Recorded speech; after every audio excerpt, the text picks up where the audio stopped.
Olá para você que me acompanha aqui no canal do meu tio Oscar. Hoje a gente vai analisar o clássico As Vinhas da Ira, de 1940. Normalmente, ao longo dos anos, o cinema acaba apresentando ao público uma lista bastante extensa de obras esquecíveis, algumas realizações com qualidades que podem ser destacadas, uma pequena parcela de grandes obras e uma prateleira bastante restrita com verdadeiras obras-primas. Certamente, As Vinhas da Ira se encaixa justamente nessa última classificação. E na busca por uma definição melhor para esse filme, eu acabo recorrendo à crítica publicada pelo jornal The New York Times no dia 25 de janeiro de 1940, que dizia o seguinte, abre aspas, As Vinhas da Ira é tão bom quanto qualquer filme tem o direito de ser. Se fosse ainda melhor, nossos olhos simplesmente não acreditariam. Fecha aspas. Essas palavras, na minha opinião, definem muito bem o que significa esse filme, já que ele extrapola o cinema e estabelece uma relação pessoal e sociológica com o espectador. Eu garanto a você que é simplesmente impossível sair indiferente a uma exibição de As Vinhas da Ira. Howdy, friend. Howdy. Say, ain't you young Tom Joad, old Tom's boy? Yeah, I'm on my way home now. Well, I do declare. I baptized you, son. Ain't you the preacher?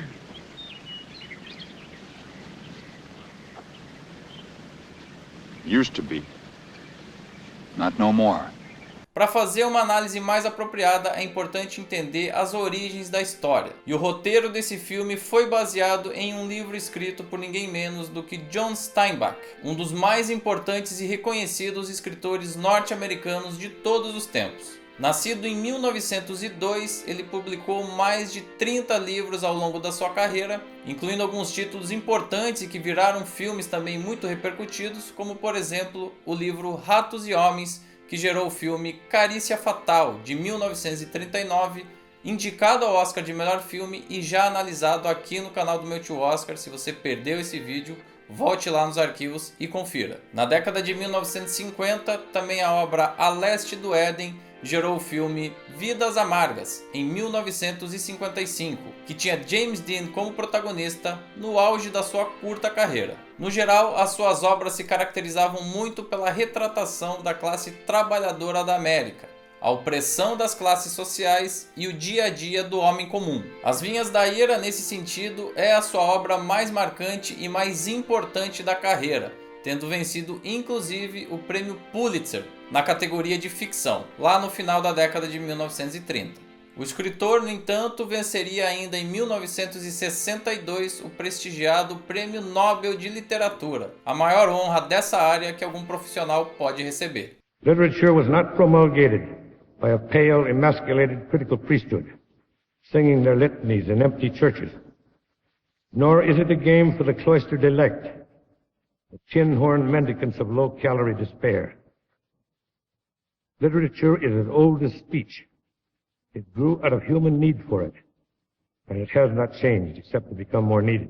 As Vinhas da Ira é um filme que retrata o início da década de 1930 nos Estados Unidos, um país que está enfrentando grandes dificuldades econômicas em função da depressão de 1929, que teve como maior símbolo a queda da Bolsa de Nova York. Nessa época de vacas magras, os trabalhadores foram os mais penalizados pela recessão econômica, pela perda de empregos e também de renda, sendo que os personagens escolhidos por esse filme são membros de uma numerosa família que trabalha com agricultura no centro-oeste norte-americano, mais especificamente no estado de Oklahoma. E logo nos primeiros minutos a gente é apresentado ao personagem de Tom Judd, que volta ao seu local de origem depois de receber a liberdade condicional, tendo ficado alguns anos preso. O que ele encontra ao chegar lá, no entanto, é um cenário completamente diferente da prosperidade de outros tempos. You mean get off my own land? Now, don't go to blaming me. It ain't my fault.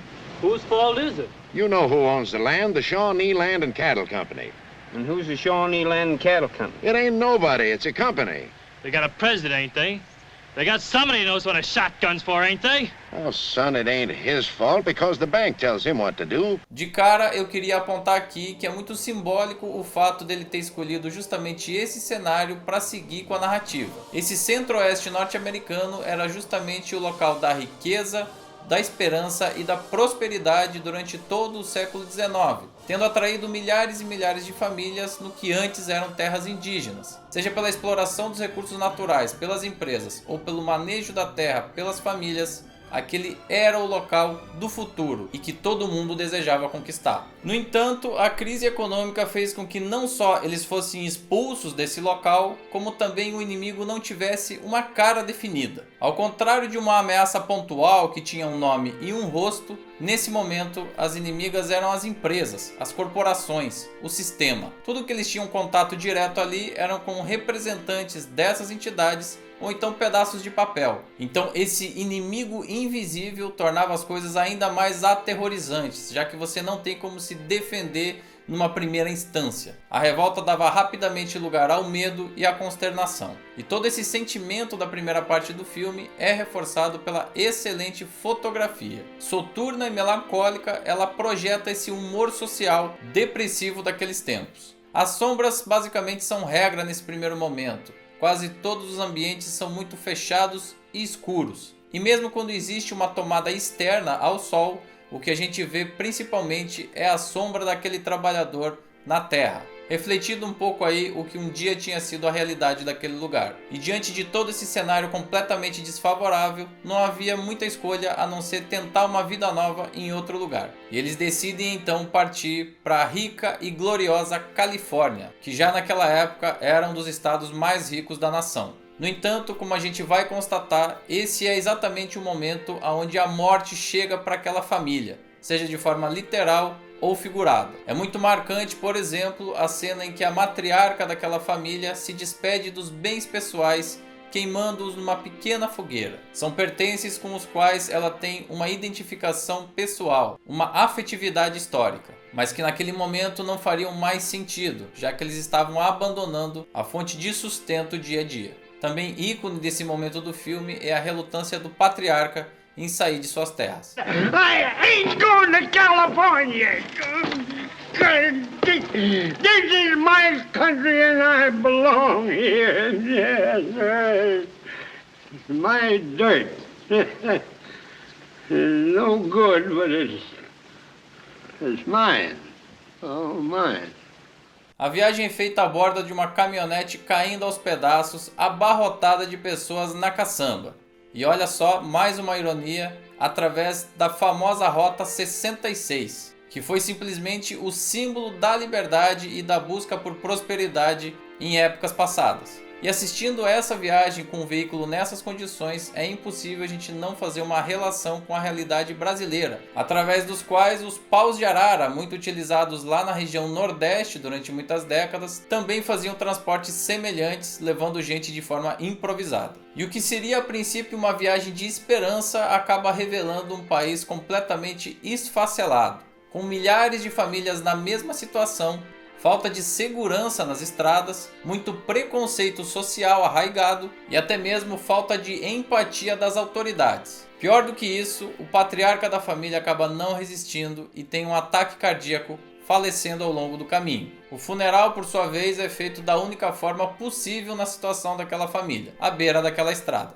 Nobody killed him, just a stroke and he died. Figure best we leave something like this on him, and unless somebody digs him up and makes out he was killed. Looks like a lot of times the government's got more interest in a dead man than a live one.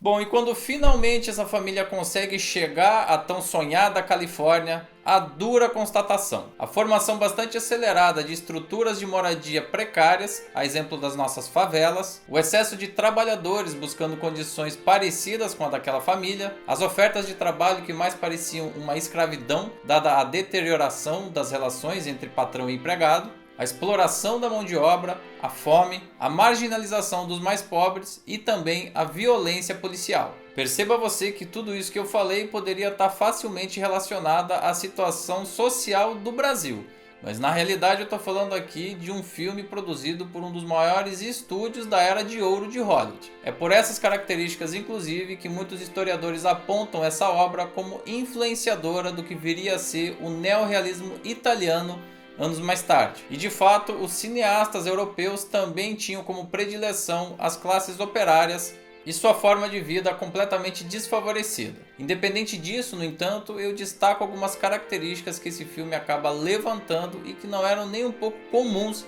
na Hollywood dessa época, como a clara alusão que o filme faz ao movimento sindical, a luta da classe trabalhadora contra a opressão do sistema e até mesmo uma forma rudimentar de formação das chamadas comunas, ainda que sob a perspectiva de um controle por parte do Estado. You aiming to tell me the fellas that are running the camp are just fellas camping here? That's the way it is. And you say no cops? No cop can come in here without a warrant. I can't hardly believe it. Camp I was in before, they burned it out. The deputies and some of them pool-room fellas. They don't get in here. Who runs this place? The government. Muitas pessoas podem acusar esse filme de ser politicamente revolucionário e ideologicamente alinhado aos conceitos do marxismo. E ainda que você tenha um ou outro elemento que caminhe nesse sentido, eu diria que essa é uma conclusão bastante precipitada. Primeiro, por esse filme estar incluído num sistema de produção de larga escala comercial como era Hollywood. Não se trata aqui de um filme independente ou menor, e sim uma grande produção dos estúdios Fox, que era um dos mais importantes dessa época. Além disso, Daryl Zanuck, que foi o executivo responsável por sua realização, alterou várias partes do livro para suavizar esse tom contestador e justamente escapar dessas acusações. E talvez mais importante do que tudo isso, o diretor dessa obra, John Ford, que foi um dos maiores diretores norte-americanos de todos os tempos, era declaradamente orientado mais à direita, e inclusive um dos artistas que mais reforçou o tom expansionista da América para o oeste, para a conquista aí de novas terras, a despeito delas já terem sido ocupadas anteriormente por povos nativos indígenas. E isso vinha desde a sua época muda, por exemplo, com o título O Cavalo de Ferro, de 1924. Depois, ao lado de nomes como John Wayne, ele seria um grande aliado dos estúdios na solidificação do gênero faroeste. Exemplos disso são os filmes Sangue de Heróis, de 1948, Legião Invencível, de 1949 e Rio Bravo, de 1950. Portanto, esse é um filme muito mais relacionado com a empatia humana em tempos de alta aprovação do que um manifesto político. Não era essa nem a intenção, nem a arena apropriada para esse tipo de discussão. Fato é que toda essa construção narrativa acaba prendendo o espectador de forma bastante única. E é impossível não fazer a relação dos nossos dias atuais com aquela família que está sendo representada nas telas. Acima de tudo, são as relações humanas que são colocadas ali à prova e a forma como as nossas comunidades acabam se relacionando. Em períodos de grande depressão econômica é que acabam vindo os questionamentos. O que afinal de contas está acontecendo com as nossas vidas? E esse filme acaba sendo atemporal porque ele não está restrito ao contexto lá da década de 1930 norte-americano. Ele pode ser trazido facilmente para cá e continua fazendo todo o sentido. E além do roteiro espetacular e da direção de John Ford, que dispensa comentários e é uma de suas melhores de todos os tempos, eu queria reforçar aqui os aspectos técnicos que só corroboram todas as intenções do diretor e a atuação do nosso protagonista, Henry Fonda, que é simplesmente impecável de início ao fim. Não só essa é uma das melhores interpretações do ano, como também de todo o cinema clássico e que vale cada sequência. Fica até difícil apontar uma única passagem marcante, já que são várias ao longo aí das sequências.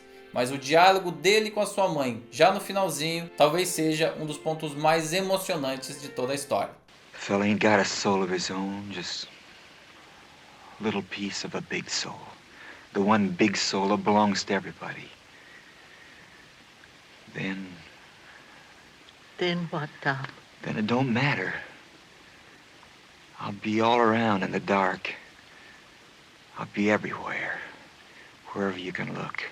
Esse filme está praticamente em todas as listas de melhores filmes norte-americanos de todos os tempos e não é para menos. Marcante e provocativo, ele é um daqueles que fica muito tempo depois na mente do espectador assim que sobem os créditos de encerramento. A construção do enredo, o desenvolvimento dos personagens, o uso irônico de símbolos antes relacionados com o progresso e com a esperança, a clara ligação dos fatos ali apresentados com a realidade concreta não só daquela época, o contexto histórico e os valores de produção fazem deste um dos melhores filmes que a Hollywood clássica já produziram. E já na sua época, apesar de ter estreado no mês de janeiro, que normalmente não é muito favorável para quem disputa a temporada de premiações, ele chegou como um dos favoritos na noite do Oscar. Foram 7 indicações, das quais ele conquistou nas categorias Melhor Direção, para John Ford, e Melhor Atriz Coadjuvante, para Jane Darwell. Tendo em vista o conjunto de adjetivos positivos desse filme,